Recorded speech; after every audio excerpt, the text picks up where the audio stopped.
আসসালামু আলাইকুম এভরিওয়ান, আপনাদের সবাইকে আমন্ত্রণ জানাচ্ছি আমাদের আজকের এপিসোডে লেটস গ্রো টুগেদারের 5 নম্বর এপিসোডে। সো আজকের এপিসোডে আমি খুবই একজন স্পেশাল মানুষকে আমন্ত্রণ জানিয়েছি। অ্যাকচুয়ালি আপুর সাথে আমার পরিচয় হয় অনলাইনে এবং আজকে প্রথম দেখা, আমাদের জাস্ট ফোনে কথা হয়েছে। আপুর অনলাইন বিজনেসের পেজটার মাধ্যমে অ্যাকচুয়ালি আপুকে আমি জানতে শুরু করি, চিনতে শুরু করি এবং উনি যে একজন শিল্পী সেটা আমাকে খুব অ্যাট্রাক্ট করেছে। এই জন্য আমি অ্যাকচুয়ালি ওনার সম্বন্ধে আরো জানতে চাই, বুঝতে চাই এবং উনি সেলফ ইমপ্রুভমেন্ট এবং ওয়েমেন এম্পাওয়ারমেন্ট এই জিনিসগুলোর ব্যাপারে খুবই অ্যাডভোকেসি করে, যেটা উনি আমার গ্রুপের একজন ডাইনামিক মেম্বার হিসেবে পরিচয় দিয়েছেন। আর প্রফেশনালি আপু হচ্ছেন একজন কসমেটোলজিস্ট এবং একজন makeup artist. On top of that, previously কিছুদিন আগে আপু একটা হোম হেলথ কেয়ার এজেন্সিতে ক্লিনিক্যাল কোঅর্ডিনেটর হিসেবে কাজ করছিলেন। আর সবচেয়ে বড় কথা হচ্ছে আপুর একটা বিউটিফুল 10-year-old ডটার আছে। সো আপু একজন প্রফেশনাল, একজন ওয়ার্কিং মম। সো ধন্যবাদ, অনেক অনেক ধন্যবাদ আপু আজকে আমাদের এই শোতে আসার জন্য। Thank you so much, Apu. Thank you so much for inviting me in your show. I'm glad to be here with you. Of course. তো আজকে অবশ্যই আমরা অনেক কিছু আলোচনা করব এবং যে আলোচনা থেকে আমি আশা করছি অনেকগুলো জ্যাম বের হয়ে আসবে, যেখান থেকে আমার অডিয়েন্সরা অনেক কিছু শিখতে পারবেন এবং আমরাও একজন আরেকজনের কাছ থেকে অনেক কিছু শিখতে পারবো। সো প্রথম প্রশ্ন আমি আপনাকে যেটা করব সেটা হচ্ছে, আমরা যখন কথা বলছিলাম কিছুদিন আগে, তখন আমি আপনাকে প্রশ্ন করেছিলাম আপু প্যারেন্টিং বলতে আপনার কাছে কি মনে হয়। তখন খুব সুন্দর একটা উত্তর আপনি আমাকে দিয়েছেন, সেটা হচ্ছে ইটস সেলফ ইমপ্রুভমেন্ট। লাইক আপনি জাস্ট প্যারেন্টিং এবং সেলফ ইমপ্রুভমেন্ট কে আপনি আইডেন্টিক্যাল করে ফেলেছেন, যেটা ইট kind of like goat me, because আমি একজন পজিটিভ প্যারেন্টিং কোচ হিসেবে এটাই হচ্ছে আমার মূল মেসেজ সবার জন্য। সো এখন আপনাকে আমি যে প্রশ্নটা করব সেটা হচ্ছে, what's your motivation behind this interest of like being continuously a person of improvement? Actually এই ব্যাপারটা তো ছোটবেলা থেকেই আসে। তো দেখা যায় যে যখন আমি ছোট ছিলাম, আমার বাবা মা আমাকে প্যারেন্টিং করেছেন। তো আমি কখনো দেখি নাই যে আব্বু বা আম্মুর মধ্যে খুব বেশি মানে ধরেন তাদের মধ্যে এই মোটিভেশনটা ছিল যে বাচ্চাদের আমি কারেকশন বেজে কি বড় করব নাকি কানেকশন বেজে। তো দেখা যায় কখনো আমাদের ভুল ত্রুটি যেটাই হতো না কেন, বাবা মা হিসেবে তারা কখনো আমাদের উপর খুব বেশি চড়াও করতো না, হ্যাঁ, বা খুব এসে রাগারাগি করে বসতো না। আমার মা আমাকে কবে মেরেছেন আমার একদম মনেও নাই, যে আম্মুকে আমাকে কখনো চড় মেরেছিল বা আব্বু কি কখনো আমাকে ধমক দিয়ে কথা বলেছিল, এগুলো মনে নেই। যখনই যেটা হতো যে কোনো একটা ভুল ভ্রান্তি তো হয়ে যায় বাচ্চাদের মধ্যে, তো দেখা যায় আম্মু এসে সুন্দর করে আমাকে বুঝিয়ে বলছে ওটা। আব্বুর ক্ষেত্রেও সেমই হতো। বেশিরভাগ সময় যেহেতু আব্বু এখানেই ছিলেন, তো একটু কমিউনিকেশন গ্যাপ তো ছিলই। আর বাবা হিসেবে যথেষ্ট পরিমাণ আমরা ভয় বলবো না যে বাবাকে কখনো ভয় পেতাম, কিন্তু শ্রদ্ধাবোধ থেকে আব্বু যেটা বলতো চুপ করে শুনতাম। তো আব্বু সবসময় কোনো কিছু হলে বুঝিয়ে বলতো এবং সে তো মা ছাড়া কথাই বলতো না। তো দেখা যেত যে কোনো কিছু হলেই আমাদের এটা করা যাবে না, সেটা করা যাবে না, এই না না জিনিসটা আমরা কখনো শুনি নাই। আমার আম্মুর মুখ থেকেও আমার আব্বুর মুখ থেকেও যে কোনো ব্যাপারই হয়েছে সুন্দর করে বসে আমাদের ঠান্ডা মাথায় বুঝিয়েছেন। তখন দেখা গেছে যতটুকু আমরা বুঝার চেষ্টা না করেছি, আমাদের মধ্যে বুঝগুলো অটোমেটিক চলে আসছে চেষ্টা করার আগে। তো এইভাবে আমার আব্বু এবং আম্মু আমাদের ভাই বোনদের বড় করেছেন। আচ্ছা আচ্ছা, আমার মনে হয় ওইখান থেকে আপনার এই যে একটা নারিশমেন্ট আপনারা পেয়েছেন, মেন্টাল নারিশমেন্ট বলা যেতে পারে, ওই জিনিসটা থেকে আপনার সেলফ ইমপ্রুভমেন্টের প্রতি এই আগ্রহটা জন্ম নিয়েছে। সো আমি আরেকটা প্রশ্ন করি আপনাকে, সেটা হচ্ছে আপনার বাবার ব্যাপারে। আপনি বলেছেন আপনি আপনার বাবাকে হারিয়েছেন, and I am really sorry about that. I told you যে এই জিনিসটা আসলে কেউ কখনো ক্ষতিপূরণ করতে পারবে না এবং কেউ ওইভাবে আপনার সাথে এমপ্যাথাইজও করার মতো আসলে কারো কোনো ক্ষমতা নেই, বিকজ যে মা বাবা হারিয়েছে সেই বুঝতে পারবে। সো আমার প্রশ্নটা হচ্ছে, আপনার বাবার সাথে আপনি অনেক বেশি অ্যাটাচড ছিলেন, কিন্তু আমাদের সমাজে, বাঙালি সমাজে, ইভেন পুরো ওয়ার্ল্ডের মধ্যেই বাবাদের সাথে কিন্তু বাচ্চাদের একটা গ্যাপ থেকে যায়, গ্যাপটা হয়ে যায়। প্রথম অবস্থায় থাকে ভালো, মোটামুটি কানেকশন থাকে, বাট বাচ্চা যে টডলার বা একটু বড় হতে শুরু করে তখনই আস্তে আস্তে বাবার সাথে গ্যাপটা হয়ে যায়। সো আপনার কাছে কি মনে হয় যে আমরা কিভাবে এই জিনিসটা অ্যাপ্রোচ করা উচিত বা বাবাদেরকে বোঝানো উচিত বা সমাজে একটা অ্যাওয়ারনেস ক্রিয়েট করা উচিত যে না আসলে বাবাদের সাথে বাচ্চাদের কানেক্টেডনেসটা এবং সম্পর্কটা আরো বাড়ানো উচিত, আরো আরো মজবুত করা উচিত? আমার আমার ক্ষেত্রে যেটা সবসময় হয়েছে যে ছোটবেলা থেকে যেহেতু আব্বু এখানে ছিলেন বিগত প্রায় 26 ইয়ার্স ওভার, আব্বু আমেরিকাতে ছিলেন। তো একটা একটা গ্যাপ তো আমাদের ছোটবেলা থেকে ছিল যে আব্বুকে সারাক্ষণ কাছে পাওয়ার 24/7 এটা তো পাওয়া হতো না। তো দেখা যেত যে যখন আব্বু ফোন করতো কথা বলতো খুব নাইসলি, ওই যে আম্মু বলে যে একটু ডাক দিত, সেটাই মনে হতো যে সারা জীবনের ক্লান্তি এবং এই যে না পাওয়ার যে একটা আকাঙ্ক্ষা এটা মিটে যেত। কারণ আমার বাবা খুবই নাইস স্পোকেন ছিলেন, খুব সুন্দর করে কথা বলতো, বিশেষ করে বাচ্চাদের সাথে। তো সেই দিকটা থেকে তো বলবো যে হ্যাঁ, অলওয়েজ মনে হতো যে না বাবা আমার পাশেই আছেন, কখনো ফিল হয়নি যে দূরে। সবথেকে ইন্টারেস্টিং যে ব্যাপারটা যে যখন থেকে বুঝ হওয়া শুরু করলো তখন থেকে তো হ্যাঁ আম্মুর অ্যাটাচমেন্ট একটু বেশি ছিল আমাদের মধ্যে, বাট যখন টিনেজার থেকে একটু বড় হলাম, চলে আসলাম আমেরিকাতে, তখন লম্বা একটা পিরিয়ড আম্মুকে ছেড়ে আব্বুর সাথে থাকা হলো। তখন মনে হলো কি, সবসময় আমি যেটা ভাবতাম যে আমি বোধহয় নিজেকে নিজে প্রশ্ন করতাম যে আমি কাকে বেশি ভালোবাসি, আমার মাকে নাকি আমার বাবাকে। তো সামটাইমস মাথায় চলে আসতো যে না আমি আমার মাকে বেশি ভালোবাসি। কিন্তু যখন আমি এখানে আসলাম তো তখন দেখা গেল যে আব্বুর সাথে যে এই যে লং প্রসেস একটা টাইম আমার থাকা হলো এবং আব্বুকে বুঝা হলো, আব্বু কিরকম চিন্তা ভাবনা, তার চেতনা, সমস্ত কিছু নিয়ে যখন গল্প হতো, আমি তখন ভাবতাম যে না আমার মনে হয় আমার ভেতরে যে জিনিসগুলো আছে আমার মায়ের চেয়ে আমার বাবার দিকগুলো আমার বেশি আছে। তো তখন আমার বাবার প্রতি আমার অ্যাট্রাকশনটা বেশি কাজ করলো এবং he become my idol, you know. আচ্ছা তো সেই দিক থেকে আমি বলবো যে হ্যাঁ, মায়ের সাথে যখন ছিলাম তখন তো আম্মুর সাথে একটা অন্যরকম বন্ধুত্ব সুলভ আচরণ আমাদের ছিলই বরাবর। আমার মা কখনো আমাদের মা হিসেবে আমাদের বড় করেনি, আমার কাছে সবসময় মনে হতো এটা আমার বন্ধু। আমি সমস্ত কিছু আপু যে আমার বাইরে কখনো ফ্রেন্ডদের সাথে গল্প তো হয়, কিন্তু আমার সমস্ত প্রত্যেকটা মানুষের লাইফে তো পার্সোনাল সিক্রেট বলে কিছু থাকে, এটা আমার মা ছিলেন যে আমি সমস্ত কিছু আমার মার সাথে আমি শেয়ার করতাম, সমস্ত কিছু। আর আবদারের জায়গাটা যেটা ছিল আমার মার কাছে ছিল, আম্মু আমার যেটা করতো সেই আবদার গুলো আমার বাবার কাছে পৌঁছে দিতেন। তো যার কারণে আমার আব্বুর কাছে কখনো সরাসরি কোনো কিছু বলা হতো না, চাওয়া হতো না। তো বাট আব্বু সবসময় বুঝতে পারতেন যে তার বাচ্চারা কি চাচ্ছে, ফ্যামিলি কি চাচ্ছে। আমার বাবা প্রচন্ড পরিমাণে ফ্যামিলি ওরিয়েন্টেড ছিলেন, তো যার কারণে খুব কানেক্ট থাকতো। তো সেই সূত্র ধরে আমার কাছে মনে হয় যে আমার বাবা মার প্রতি শ্রদ্ধা, ভালোবাসা বা আমার কানেকশন ফিল করাটা এই জায়গা থেকে এসেছে যে আমরা খুব সময় স্পেন্ড করেছি বাবা মার সাথে। যখন দেশে ছিলাম, যখন এখানে ছিলাম, তখন আমার বাবা আমার কাছে ছিলেন। আমি আমার বাবার কাছে ছিলাম। তো যখন আব্বু অসুস্থ হয়ে পড়েন, আলটিমেটলি সে আমার কাছে ছিল। সেই দিক থেকেই বলা আর কি। তো হ্যাঁ, অনেকটা আমি বলবো যে আমার আব্বু আমার পাশে থাকাতে তো দেখা গেছে যে আমি বুঝতে পেরেছি যে অ্যাজ এ প্যারেন্ট কেমন হওয়া উচিত। তাদের কাছ থেকে আমি অনেক কিছু শিখেছি যে কিভাবে খুব শান্তভাবে বাচ্চাদের চিল্লাপাল্লা না করে কোনো কিছু বুঝিয়ে বলাটা অসীম ক্ষমতা ছিল, সুন্দর করে নাইসলি একটা বুঝিয়ে বলা। তো সেইখান থেকেই আমরা মোটামুটি ওইভাবেই নিজেকে চেষ্টা করেছি যে আমি কেন আমার ফ্যামিলি মানে আমার মা বাবার মতো হব না। সেই দিক থেকে আমি চিন্তা করেছি না আমি আমার বাচ্চাকে আমি সেভাবেই ট্রিট করব, বিকজ বাবা মা হচ্ছে বাচ্চাদের জন্য কিন্তু একটা রিফ্লেকশন। আপনি যেভাবে করবেন ঠিক বাচ্চারা সেভাবে শিখবে, কারণ ওরা কি স্ট্রাকচার চায়, ওরা একটা কাদা মাটির মতো, কিন্তু আপনি যেভাবে তাদের গড়াবেন ঠিক সেভাবেই গড়বে। তো এই জন্য আমি বলেছিলাম যে আপনার নিজেকে পরিবর্তনটা আগে বেশি করা দরকার, বিকজ ভুলভ্রান্তিটা আপনার কাছ থেকে আসবে, তার ওইভাবেই শিখবে।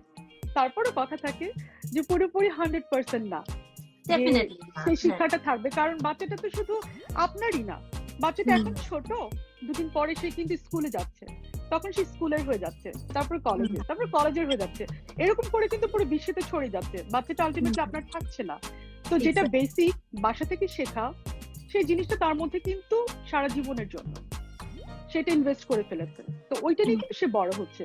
তো আমার মনে হয় বেসিকটা বাবা মাদের একটু বুঝে শুনে করা উচিত, যেটা আমার বাবা মা করেছে, আমি করছি, ইন ফিউচার আমার মেয়েও করবে, সো এইভাবেই কিন্তু গ্রোটা হবে। এক্স্যাক্টলি আসলে আপু আপনার যেটা আমি অ্যাকচুয়ালি কিছুক্ষণ আগে বললাম যে আপনি অনেক লাকি, বাট অ্যাকচুয়ালি আপনি আমাদের সমাজ যে ব্যবস্থাটা বা যে চিত্রটা, যে বিগ পিকচারটা যখন আপনি দেখবেন, ইটস লাইক এটা অনেক অভাব। যে জিনিসটা আপনি আপনার মা বাবার কাছ থেকে পেয়েছেন, যে অনেক কানেক্টেডনেস এবং ওনারা অনেক ওপেন ছিল আপনার কথা শোনার জন্য, আপনি ফিল করেছেন যে আপনার মাই আপনার ফ্রেন্ড। এই জিনিসটা কিন্তু, এই যে ফিলিংসটা আপনি যদি সার্ভে করেন, আপনি দেখবেন হয়তো 95% ছেলে মেয়েরা বলবে যে না, আমার তো এমনটা ছিল না। বাট তার মানে আবার এই না যে মা বাবারা বাচ্চাদেরকে ভালোবাসেনি, অবশ্যই ভালোবেসেছে, কিন্তু ওনাদের হয়তো মেথডটা ডিফারেন্ট ছিল, ওনাদের অ্যাপ্রোচটা ডিফারেন্ট ছিল। সো আমার যে প্রশ্নটা ছিল অ্যাকচুয়ালি বাবাদের ব্যাপারে, বাবাদের কানেক্টেডনেস এর ব্যাপারে। আপনি যেটা বলেছেন আসলে আপনি এত সুন্দরভাবে নার্চার্ড হয়েছেন, এত সুন্দরভাবে আপনার ভিত্তিটা ওনারা গড়ে দিয়েছেন, যে হয়তো যে চিত্রটা আমি এখন তুলে ধরছি আপনার সামনে, ওইটা আপনার কাছে যদি আপনি দেখছেন স্টিল এটা এক্সপেরিয়েন্স করা একটা, আর একটা হচ্ছে শোনাটা হচ্ছে অন্যটা। সো আমি যেটা অ্যাকচুয়ালি আপনার পক্ষ হয়ে আমি আমার দর্শকদের জন্য বলবো সেটা হচ্ছে মারা তো অলরেডি কানেক্টেড থাকে ফিজিক্যালি, মেন্টালি, ইমোশনালি। বাবাদেরকে একটু এফোর্ট দিয়ে জিনিসটা করার জন্য যে প্রথম পদক্ষেপটা আমি মনে করি নেওয়া উচিত, সেটা হচ্ছে মাইন্ডসেটের পরিবর্তন। কারণ অনেক সময় বাবারা আস্তে আস্তে দূরে সরে যায়, এটা চিন্তা করে আচ্ছা বাচ্চা বড় হচ্ছে, বা একটা আমাদের ট্রেডিশন আছে যে সবকিছু মার কাছে বলবে, মা আবার মাধ্যম হয়ে বাবার কাছে যাবে।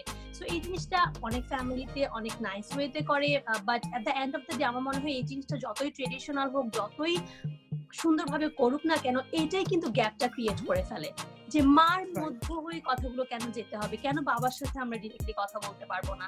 সো এভাবেই কিন্তু আমার মনে হয় মাইন্ডসেটের একটু যদি আমরা পরিবর্তন করি, বাবাদের ক্ষেত্রে যেটা বলবো কমিউনিকেশনের ক্ষেত্রে, যেমন আপনার বাবা আপনাকে ওই পরিমাণ নার্চারটা করেছে দেখে আপনি কিন্তু অসাধারণ একজন হিউম্যান বিং হয়েছেন।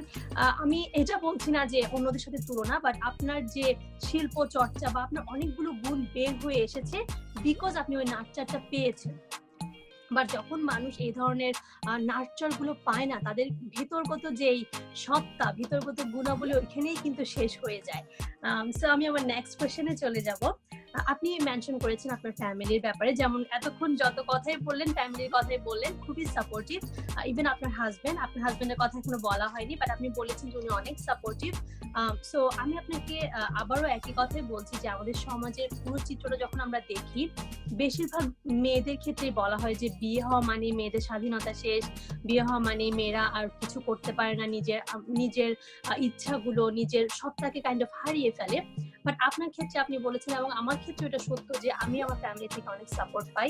বাট এই যে অ্যাগেন মাইন্ডসেটের কথাটাই আসবে, আপনার কাছে কি মনে হয় যে এই যে একটা অ্যাওয়ারনেস, এটা আমরা কিভাবে ক্রিয়েট করতে পারি, এবং এটা ক্রিয়েট করা কেন জরুরি আমাদের সমাজে? মেয়েদের ব্যাপারটা আসলে মেয়েরা তো সবসময় চিন্তা করে যে আমার বোধহয় একটা মানুষের উপর নির্ভর করে থাকতে হবে। হ্যাঁ, সারা জীবন কেউ আমাকে হয়তো একটা ডাইরেকশন দিবে, আমাকে ওটা ফলো করতে হবে। বাট আমার মনে হয় কি যে এই ব্যাপারটা আসলে সবার ক্ষেত্রে ঠিক না। হয়তো বা যে চাচ্ছে যে হ্যাঁ কেউ আমাকে গাইড করুক, দরকার আছে লাইফে গাইড করা একটা পর্যায়ে। বাট কিছু কিছু ক্ষেত্রে, যেটা আমি আমার পার্সোনাল এক্সপেরিয়েন্স থেকে আমি শিখেছি, যে কখনো কখনো আমি আমার বাবার কথাটি বারবার নিয়ে আসবো এখানে, যে যখন আমি এখানে প্রথম এসেছি, যেহেতু একটা ভিন দেশ, খুব বেশি কিছু জানা ছিল না, অনেক ইনফরমেশন যেগুলো আমার দরকার ছিল, আমি এমন কোনো মানুষ সোর্স যেটা আমি পেতাম না। তো দেখা যেত আব্বু আমাকে হয়তো বা তার সাথে কানেক্ট করে দিত, ওর সাথে কানেক্ট করে দিত, বাট আসল যে রিয়েল ইনফরমেশন গুলো সেগুলো কিন্তু পাওয়া যেত না। তো দেখা গেছে যে আমি একটা সময় চিন্তা করলাম, আব্বু আমাকে হাতে ধরে ধরে নিয়ে যাচ্ছে, কেননা আমি একা একাই করি, আমি একা একাই দেখি। তো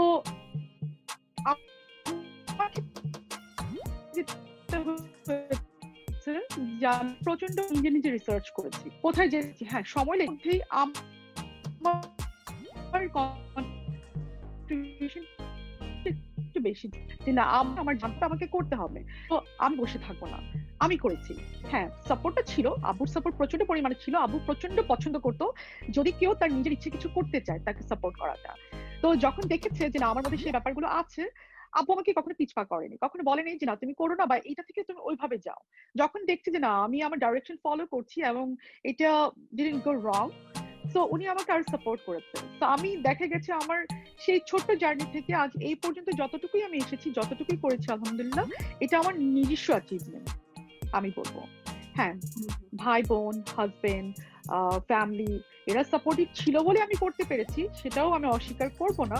বাট আমার নিজের চেষ্টাটা, তা আমি এটাই বলতে চাচ্ছি যে আমরা উইমেন এম্পাওয়ারমেন্টের কথা যদি বলি, তাহলে আমাদের প্রত্যেকটা মেয়ের মধ্যে সেই জিনিসটা থাকা উচিত যে না আমি করব, সেই মোটিভেশন থাকা উচিত। আপনি যখন থাকবেন তখন দেখবেন আপনি যদি কারোর সাথে সেটা নিয়ে আলোচনাও করেন এবং সে যদি চিন্তা করে যে না আপনি আপনার যে ডেডিকেশনটা আছে সেটা আপনার 100%, এটাতে আপনার কোনো ভুল নেই, তখন সেও আপনাকে হেল্প করার চেষ্টা করবে।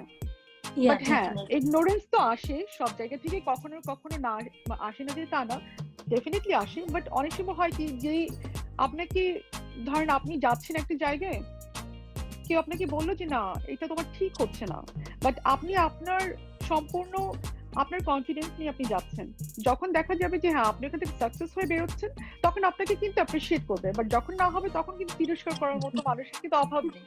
কিন্তু আমার মনে হয় যেটা আপনার মন চাইবে আপনাকে সেটাই করা উচিত, সেটাই তাহলে আপনাকে নিয়ে যাবে আপনার লক্ষ্যে। আমার এটা সবসময় মনে হয়, এটা আমি নিজের ক্ষেত্রেও করেছি এবং আমি কারো আদর্শ হতে চাই না, বাট আমি বলবো যে হ্যাঁ প্রত্যেকটা মেয়ের তার মনের কথা শোনা উচিত এবং আমার মনে হয় যেটা করা উচিত তার নিজস্ব ওয়েতে সেটা একবার ট্রাই করা উচিত, তাহলে আমার মনে হয় তার মধ্যে কোনো কষ্টটা থাকবে না যে না আমি পারি নাই।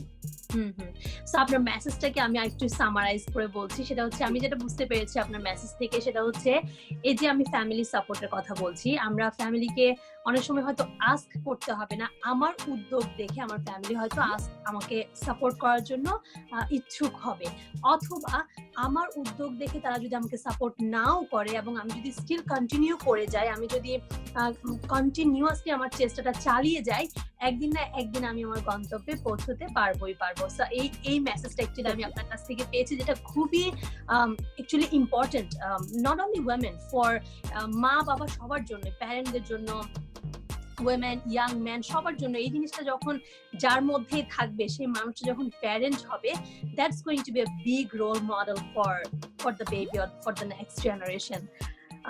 সো এখন একটা প্রশ্ন করি, সেটা হচ্ছে একজন প্যারেন্ট হিসেবে আপনার মেয়ে তো 10 বছর বয়স, এবং আমি যতটুকু আপনাকে জানি আপনি খুবই হেলথ স্বাস্থ্য সচেতন, এবং আপনার সাথে আমি কথা বলে বুঝতে পেরেছি আপনি আপনার মেয়ের ব্যাপারেও যখন ডিসিশন নিয়েছেন তখন খুবই সচেতন ভাবে বিভিন্ন ডিসিশন গুলো নিয়েছেন।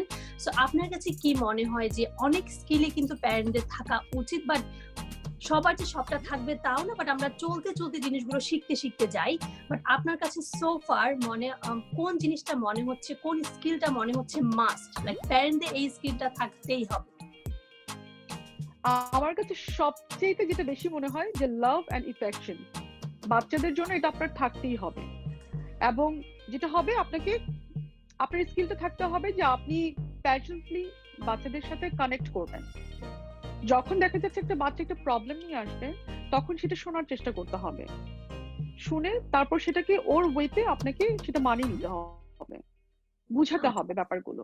দেখা যাচ্ছে যে আপনি যদি ভালোবাসা জিনিসটা দিয়ে না বুঝাতে পারেন, আমি আমার বাচ্চার ক্ষেত্রে সবসময় করি সেটা, যে ও যদি কোনো কিছু নিয়ে আমার কাছে আসে, এসে বলে যে আম্মু আমার এরকম লাগছে, আমি কিন্তু খুব আগ্রহের সাথে শোনার চেষ্টা করি যে এটা কেন নিয়েছে। আমি জানি ব্যাপারটা খুবই ঠুনকো, এটা আমি ইগনোরেন্স করলেও চলে, বাট আমি সেটা করি না, আমি খুব ইম্পর্টেন্স দিই যে ওটা কেন বলছে দেখি তো। তখন আমি সুন্দর করে বোঝানোর চেষ্টা করি যে মা এটা হয়তো বা এটার জন্যই হয়েছে, তুমি দেখো তো আমার পরে। তো তখন দেখা যায় ও ব্যাপারটাকে খুব সিরিয়াসলি নেয়। তো কিছু কিছু জিনিস দেখা যায় যে আমরা অনেক সময় বাচ্চাদের অনেক ক্ষেত্রে চিন্তা করি যে আচ্ছা ও তো ছোট মানুষ, হয়তো বা কোনো কারণে আসছে, আমি একটু বিজি, আমি চলে যাই আমার মতো করে, বা ওকে বলি যে পরে আসো, পরে করি। বাট আমি কিন্তু এই জিনিসগুলো খুব কম করি। তা আমার কাছে সবসময় আমার বাচ্চা এখন পর্যন্ত আমার কাছে, ও 10 ইয়ার্স, ও ওর অনেকগুলো কাজ ইন্ডিপেন্ডেন্টলি করে, বাট কিছু কিছু জিনিস সবসময় আমার কাছে আসবে। ঘুমের সময় ও আমাকে ছাড়া ঘুমাতে পারে না, তো সবসময় আমাকে একদম জড়িয়ে ধরে, বাচ্চা এখনো বড় হয়ে গেছে বাট আমাকে জড়িয়ে ধরে ঘুমাবে। তো আমার কাছে মনে হয় বাচ্চাদের জন্য ভালোবাসাটা, এটা তো খুব বেশি জরুরি, স্নেহ মমতা তো জরুরি আছে, তার মধ্যে আরেকটা জিনিস যেটা খুব মায়েদের প্যারেন্টস হিসেবে করা দরকার, আমি মা হিসেবে করি, সেটা হচ্ছে যে আমার আইস সবসময় ওপেন থাকে যে আমার বাচ্চা কি করছে, যেটাই করছি না কেন আমি কিন্তু সারাক্ষণ ওর পাশাপাশি ঘুরছি। ও হয়তো ভাবছে যে আম্মু হয়তো জাস্ট নিজের কাজগুলো করছি, কিন্তু আমি কিন্তু টাইম টু টাইম দেখছি যে ও কি করছে, কারণ এখনকার সময়টা শুধু এখন বলবো না, আমার বাবা মাও করেছেন, বাট হয়তো বা এত বেশি করতে পারিনি যেহেতু আমরা একটা গণ্ডির ভেতরে ছিলাম। আর এখন যেহেতু ইন্টারনেটের যুগ, পুরো ওপেন হয়ে গেছে, ঘরের মধ্যে থেকে কিন্তু অনেক বেশি ওপেন। তো সেই কারণে আমি সবসময় এটা খেয়াল রাখি আমার বাচ্চা কি করছে, কার সাথে কথা বলছে, কিভাবে কথা বলছে, তার কথা বলার বাচন ভঙ্গিটাকে আমি কিন্তু ফলো করি, যে ও কি নাইস করে কথা বলছে নাকি রুড করে কথা বলছে। তো এই ব্যাপারগুলো অনেক ইম্পর্টেন্ট একটা মা বা একটা বাবা হিসেবে দেখার জন্য, যে তার বাচ্চা কোন মোটিভেশনে আগাচ্ছে, তার কি দরকার। তো এরকম তো অনেক অনেক কিছু আছে। আর হেলথ অ্যাওয়ারনেস এর ব্যাপারটা, আমার মেয়ে খুব স্কিনি, তো সেক্ষেত্রে আমি মনে করি যে হেলথি ফুড গুলো খাচ্ছে। আমি আগে খুব বেশি ওয়ারিড ছিলাম যে ওকে কিভাবে একটু গেইন করা যায়, বাট ডে বাই ডে যত গিয়েছে, যে আমি নিজেকে দিয়ে আমি চিন্তা করেছি যে এই লকডাউনের সময়টাতে যেটা হয়েছে আমার, যে সমস্ত কিছু চেঞ্জ হয়ে গেছে। খাওয়ার সময়, ঘুমের সময়, যেহেতু একটা পার্টিকুলার টাইম থেকে আমরা বেরিয়ে অন্য একটা টাইমে চলে আসছি, তো সমস্ত কিছু চেঞ্জ হয়ে যাচ্ছে। তখন আমার মনে হয় যে না, আমি আমি হয়তো আমার শরীর বেড়ে যাচ্ছে, আমি মোটা হচ্ছি, কিন্তু আমি কিন্তু শক্তি পাচ্ছি না, আমার সেই শক্তিটা নাই, আমার তো এনার্জিটা কমে গেছে, এটা কেন নাই। তো তখন মনে হয় যে না, আমার হেলথি ফুড গুলো খাওয়া দরকার, এবং তখন থেকে আমি শুরু করলাম। বিগত প্রায় 3-4 মাস ধরে আমি শুরু করেছি, এখন স্টপ করি নাই। বাট আমার মেয়ে কিন্তু ছোটবেলা থেকে এই জিনিসগুলোই খায় যেগুলো আমি এখন খাচ্ছি। তো যার কারণে আমার মনে হলো যে না, আমার হেলথি ইয়ারনেসটা মেনটেন করতে হবে, but in a good way. আমি কেন শুধু শুধু এই পিজা খাইয়ে মেয়েকে ফ্যাট বানাতে হবে, এরকম কোনো কিছু আমার মধ্যে এখন আর নেই। যে না, ও হেলথি ফুড খাচ্ছে, ও হেলথি আছে, মাশাআল্লাহ, এটি আমার জন্য অনেক বড় একটা ব্যাপার। তো সেই দিক থেকে আমি বলবো যে হ্যাঁ, একটা প্যারেন্টস হিসেবে আপনাকে লাভিং হতে হবে, কেয়ারিং হতে হবে, কানেক্টেড হতে হবে বাচ্চার সাথে। ফিটনেসটাও দেখতে হবে, হেলথি অ্যাওয়ারনেস যেটা, সেটাও দেখতে হবে। ইভেন আপনাকে সব দিক থেকে ওপেন হতে হবে বাচ্চার সাথে, ফ্রেন্ডলি হতে হবে। একটা সময় পরে বাচ্চা আপনার কাছ থেকে কিন্তু প্যারেন্টিং কে শুধু আশা করবে না, হ্যাঁ, তখন মনে হবে যে না, আমার একটা বন্ধু দরকার, যে বন্ধুটা কিন্তু দেখেন আমরা কিন্তু বাইরে যখন যাচ্ছি, ফ্রেন্ডশিপ করছি, তার সাথে সমস্ত কথা শেয়ার করছি, কিন্তু অ্যাজ এ প্যারেন্ট আমরা যদি সেটা বাচ্চার সাথে কানেক্ট না করি, ফ্রেন্ডশিপ না করি, তখন কিন্তু সে আমার সাথে বলবে না, বাইরে গিয়ে কিন্তু বন্ধুদের সাথেই বলবে, রাইট? তো আমি আমার দিক থেকে চিন্তা করেছি যে যখন আমি আমার মায়ের সাথে সমস্ত কিছু গল্প করতাম, এবং আমার কাছে মনে হতো যে আমার মা হচ্ছে আমার জন্য একটা সিক্রেট ব্যাগ, যেখানে আমি সমস্ত কিছু বলছি এবং সেখানেই প্রিজার্ভ হচ্ছে, বাইরে কিন্তু যাচ্ছে না। আজকে ফ্রেন্ডশিপ হয়তো বা আমার সাথে বন্ধুত্ব ভালো ভালো যাচ্ছে, দুদিন পরে ভালো না, সেটা কিন্তু আর ভালো নাই, ওপেন হয়ে যাচ্ছে, রাইট? আমার কাছে এটাই মনে হয় যে অ্যাজ এ প্যারেন্ট আপনাকে বেশি কানেক্টেড হতে হবে, ফ্রেন্ড হতে হবে, কারণ একটা পর্যায়ে যে আপনার বাচ্চা বড় হয়ে যাচ্ছে, তখন কিন্তু আর তার প্যারেন্টের দরকার নেই, প্যারেন্টিং কিন্তু সেই সময় তার ভালো লাগবে না, যে আপনি খুব বসি হচ্ছেন বা শিখাচ্ছেন, তখন আলটিমেটলি শিখছেই কোনো না কোনো ওয়েতে, কিন্তু আপনি শিখেই যাচ্ছেন, আজকে ঘর থেকে শিখছেন, পরে সোসাইটি থেকে শিখছেন, শিখে যাচ্ছেন। বাট ফ্রেন্ডশিপ জিনিসটা অনেক বেশি ইম্পর্টেন্ট, অনেক বেশি ইম্পর্টেন্ট। আসলে অনেকগুলো ইম্পর্টেন্ট কথা আপনি এখানে মেনশন করেছেন আপু। আপনি যে কথাগুলো বলেছেন আপু, দুইটা পয়েন্ট আমি আউট করতে চাই। নাম্বার 1 হচ্ছে অ্যাক্টিভ লিসেনিং, আর নাম্বার 2 হচ্ছে বিং মাইন্ডফুল। এই দুইটা জিনিস কিন্তু পুরো প্যারেন্টিং এর অনেকগুলো স্কিলকে কাইন্ড অফ সামারাইজ করে ফেলে। যেমন অ্যাক্টিভ লিসেনিং আপনি যেটা বলেছেন, খুব সুন্দরভাবে আপনি ব্যাখ্যা করেছেন যে বাচ্চার সাথে এমপ্যাথাইজ করা। বাচ্চা যখন একটা খুব তুচ্ছ একটা ব্যাপার নিয়ে আপনার কাছে আসে, কিন্তু আপনি ওর লেভেলে নেমে গিয়ে আপনি ওকে ফিল করা, ওকে বোঝা, এবং ওকে এটা বোঝানো যে ওর এই ফিলিংসটাকে আপনি ভ্যালিডেট করছেন, ওর এই ফিলিংসটার মূল্য আছে, ওকে আপনি মূল্যায়ন করছেন।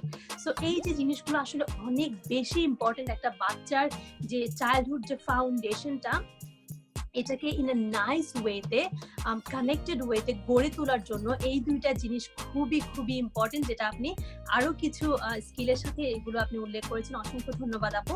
সো আমার লাস্ট কোয়েশ্চেন থাকবে আপনার কাছে, যেহেতু আপনি একজন উদ্যোক্তা এবং আপনি একজন ফুল টাইম মা এবং ফুল টাইম উদ্যোক্তা, আপনার কাছে আমার প্রশ্ন হচ্ছে টাইম ম্যানেজমেন্টের ব্যাপারে আপনি ব্যক্তিগতভাবে কোনো স্ট্র্যাটেজি বা কোনো কৌশল আপনি অবলম্বন করেন কিনা, যেটা আপনাকে ভালোভাবে প্রোডাক্টিভ হতে হেল্প করে অথবা আপনার সময়টাকে ইফেক্টিভ ওয়েতে কাজে লাগাতে সাহায্য করে? যেহেতু আমি ফুল টাইম ওয়ার্কিং মাদার, এবং আমার একটা বাচ্চার রেসপন্সিবিলিটি আছে, ফ্যামিলির রেসপন্সিবিলিটি আছে। তো সেই ক্ষেত্রে আমি আমার যখন এখন যেহেতু আমি লকডাউনে বাসায় বসে আছি, ইভেন এখনো যেটা আমাকে করতে হয় যে মর্নিং এ উঠতে হয়, আমার কাজের টাইমগুলো আমাকে সেট করে নিতে হয় যে এই সময় থেকে আমি এই সময়গুলোর মধ্যে এগুলো করব। দেন দেখা যায় বাচ্চার জন্য আমাকে কিছু সময় বের করে রাখতে হয়, ওখানে আমাকে বসতে হয়। তো আমি আমার স্কেজুলটা মর্নিং থেকে একদম ইভিনিং পর্যন্ত টাইম বেঁধে যে একদম করা হচ্ছে সেটাও বলবো না, যেটা একটু ফ্রি টাইমও আমি আমার অনেকগুলো কাজ করি। তো মাইন্ডসেট তো আপনাকে করতেই হবে যে আপনি এই সময়গুলো থেকে আপনার টাইম ম্যানেজমেন্টটাকে আপনি এভাবে করে শেষ করে নিয়ে আসবেন। তো সেই ক্ষেত্রে আমি করি, বাট যখন মোটামুটি আমার মনে হয় যে না আমি এটা এই সময়টাতে করব, তখন আমার পুরোপুরি স্কেজুলটা মানে করা হয়ে যায় যে আমার এই সময় থেকে এই সময়টা করতে হবেই। তো ওইটা আমার একদম পুরোপুরি ফুল স্কেজুল থাকে। তো এছাড়া যেটা দেখা যায় যে আমি খুব যে টাইম ম্যানেজমেন্ট নিয়ে যে খুব বেশি উদ্বিগ্ন হয়ে থাকি বা আমাকে ফোকাস করতেই হবে, এটা সময় হলে না হলে এটা হচ্ছে না, এরকম না। আমি একটু ফ্লেক্সিবিলিটি দিই আমার নিজের জন্য, কারণ খুব বেশি যদি আমি নিজেকে কষিয়ে ফেলি বা টাইম ম্যানেজমেন্ট করতে গিয়ে নিজেকে একটু টাইট করে ফেলি না, তখন দেখা যায় কি আমি আমার কনফিডেন্সটা একটু লুজ করে ফেলি। তখন মনে হয় যে আমি একটু কোথাও হেরে গেলাম। তো সেই জিনিসটার জন্য আমি আমার আমার ওয়েতে আমি এগিয়ে যাই। হ্যাঁ, কর্মস্থল যখন আপনার থাকবে, আপনি আপনার অফিসে যাচ্ছেন, সেই টাইমগুলো আপনাকে একদম মেনেই যেতে হবে। যেটা আমার ঘুমের টাইম, আমার সকালে উঠার টাইম, দেন বাচ্চার জন্য, দেন আবার বাসায় এসে বাচ্চাকে স্টাডি করানো থেকে শুরু করে আবার সেই নেক্সট এর জন্য প্রিপারেশন করা, সেই জিনিসগুলো আমি একটা চার্ট করে ফেলি। হ্যাঁ, এটা আমার বাচ্চার জন্য হয় যে আমি ওকে দিয়ে দিই যে তুমি উইকেন্ডে কি করবে। সো ওর একটা উইকেন্ড প্ল্যান আছে আমার হাতের কাছে, হয়তো বা আমি উঠে গেলে আপনাকে দেখাতে পারতাম, বাট আমি ওকে করে দিয়েছি চার্টটা যে তুমি এটা তুমি লিখো, যে তুমি তোমার টাইমটা তুমি নাও, যে তুমি কখন কি করবে। তো ও সুন্দর করে ওইটার মধ্যে লিখে নিয়েছে। এখন ছোট মানুষ, হয়তো বা সবসময় ফলো করা হয় না, বাট আমি ওকে এটা একটু প্র্যাকটিস করাচ্ছি। আমার নিজের ক্ষেত্রে আমি করি, আমি আমার বাচ্চার জন্য করাচ্ছি যে হ্যাঁ, সবসময় যে দিনগুলো একইভাবে যাবে তা না, একটু তো হবেই, একটু এদিক সেদিক হবে, বাট আমি ট্রাই করি যে ওয়ান ডাইরেকশনটা ফলো করার জন্য, যে তুমি ওই মোটিভেই তুমি আগাও। হ্যাঁ, তাহলে হবে কি যে ছোটবেলা থেকে যদি আপনি এই জিনিসটাকে গড়ে তোলেন, তাহলে আপনি কিন্তু এটাতে অভ্যস্ত হয়ে যাচ্ছেন। তখন দেখা গেল আপনার জন্য ইজি হয়ে যাবে। অবশ্যই আমি সবসময় এটা আমার ক্ষেত্রে আমি মেনটেন করি যে আমি যে কোনো জিনিস করার আগে আমি আগে থেকে ওটাকে প্রিপেয়ার করে রাখবো। প্রিপারেশনটা আমার আগে থেকেই থাকবে যে এটা আমার এই সময় হবে, যেন আমার অন টাইম হয়। আর আমি একটু চ্যালেঞ্জ নিতে হ্যাঁ, প্রি প্ল্যানিংটা করে রাখছি আমি। আর যেটা হয় যে আমার একটু চ্যালেঞ্জ নিতে পছন্দ করি, যেহেতু আমার বাবা খুব চ্যালেঞ্জিং পারসন ছিলেন। তো সেই ক্ষেত্রে আমি একটু চ্যালেঞ্জ নিতে পছন্দ করি। যেমন মনে হয় যে না আমাকে এই টাইমে করতে হবে, দেখি আমি এই সময়টাতে যদি আমি যেতে পারি তাহলে পারবো কিনা। হয়তো বা একটু টাইম কনজিউমিং থাকে আমার জন্য, বাট আমি দেখা যায় ওই সময়টাতে আমি ফিল করতে পারি, টাইমটাকে আমি ম্যানেজ করতে পারি। আই মিন টু সে যে ম্যানেজ করতে পারি যে আমার দেখা গেছে যে আমার সময় আছে আধা ঘন্টা, বাট ওখানে যেতে হয়তো আমার 40 মিনিট লেগে যেতে পারে, বাট আমি চ্যালেঞ্জ নিই না, আমি 30 মিনিটে আমি চলে যাব। তো সেই জিনিসটা হয় আমার যে না আমি আবার অন টাইমে যাচ্ছি, বাট এটা কিন্তু রিস্ক হয়ে যায় যে না তোমার 40 মিনিটসের টাইম তুমি 50 মিনিটসে করবে। বাট আমার কাছে মনে হয় না, দেখি না কি হয়, যেহেতু আমার একটা চ্যালেঞ্জ আছে তো করে ফেলতে পারবো। তো ইনশাআল্লাহ হ্যাঁ, তো এক্সপ্লোরেশনটা আমার সবসময় বরাবরই কাজেই লেগেছে, তেল খুব কমই করেছি। তো সেই ক্ষেত্রে আমার কাছে মনে হয় হ্যাঁ, টাইম ম্যানেজমেন্টটা লাইফে খুব বেশি ইম্পর্টেন্ট। আপনি যদি একটু মাইন্ডসেট করে আপনি চিন্তা করেন যে না আমি এই জিনিসগুলো আমার এই সময়গুলোতে করব, আপনি চার্ট করে ফেলেন, তাহলে দেখা যায় আপনার লাইফটা ইজি হয়ে যায়, অনেক বেশি ইজি হয়ে যায়। অনেক বেশি ইজি। এবং আপনি মোটামুটি সবগুলো পয়েন্টই কিন্তু আপনি অ্যাকচুয়ালি উল্লেখ করে দিয়েছেন। সেটা হচ্ছে আপনি লেখার কথা বলেছেন, খুবই ইম্পর্টেন্ট। আমরা আমি অনেক মাদেরকে বলবো এখান থেকে এই জিনিসটা অ্যাকচুয়ালি ওনারা পয়েন্ট আউট করে নেওয়ার জন্য, বিকজ অনেক মারাই কিন্তু আমরা লিখি না, আমাদের মাথায় রাখার চেষ্টা করি। এটা কিন্তু খুবই খারাপ, কারণ যখন আমাদের টাস্ক গুলো মাথায় থাকে তখন আমরা ওভার থিঙ্ক করি, ও মাই গড এটা কখন শেষ করবো, ওইখানে যাবো। যেটা আপনি বললেন যে আপনি ফ্লেক্সিবল থাকেন, কারণ টাইম ম্যানেজমেন্টের খুবই ইম্পর্টেন্ট একটা কম্পোনেন্ট কিন্তু বিং ফ্লেক্সিবল। কারণ সবসময় যে আমরা একেবারে মিনিট ধরে কাজ করতে পারবো তাও কিন্তু ঠিক না। সো আপনি বলেছেন লেখার কথা, আপনি বলেছেন প্রি প্ল্যানিং এর কথা, এবং আপনার মেয়েকে আপনি মডেলিং করছেন। So you are doing amazing আপু, so thank you so much এটা উল্লেখ করার জন্য। লেখার ব্যাপারটা আমি মনে করি যে প্রত্যেকটা মারই আসলে উচিত।